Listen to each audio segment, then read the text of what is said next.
गोविंदा गोविंदा मित्रांनो, 2-3 दिवसाआधी तुम्ही इंस्टाला, फेसबुकला, व्हॉट्सअपला ह्याला एक व्हिडिओ पाहिला असेल की एक पोरगी आपल्या बापाला म्हणाली की माझा एका मुलावर प्रेम आहे, रडत रडत म्हणाली. आणि मग तिचा बाप म्हणतो, अरे ये तो कॉमन गोष्ट है, ये सबको होता है, मुझे भी हुआ था, तुम्हारी मम्मी को भी हुआ था.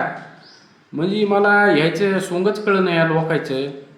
अरे बाबा, तू एकावर प्रेम आहे, तू 10 जणांवर प्रेम असू दे, पण त्याचे व्हिडिओ काढून सोशल मीडियावर टाकून लोकांची लेकरं कायला बेजार करायला तुम्ही. आणि हे तुमचे व्हिडिओ पाहून जास्तच पावसाळ्यावानी करायलेत ना लेकरं. आधीच पिसाळले तर ते पुन्हा तुमचे असे व्हिडिओ पाहून पुन्हा त्याच्या डोसक्यावर जास्त परिणाम व्हायचा. आणि काय तर म्हण, वडिलाचं मुलीचं नातं प्रेमाचं किती आहे. अरे बाबा, सगळ्याच मायबापायचं लेकरांसंग ते पोरगा असू पोरगी असू प्रेमाचंच नातं असते. ते काय उठला की मायबाप लेकराला तुडीत बसत नाहीत. पण हे असं बावचळल्यावानी व्हिडिओ दाखवून आधीच पिसाळल्यावानी करायला लेकरं पुन्हा त्याच्यात जास्त बावचळून जातील. म्हणजे तुम्हाला लेकरं सुधारायचेत का बिघडवायचेत हेच कळलं.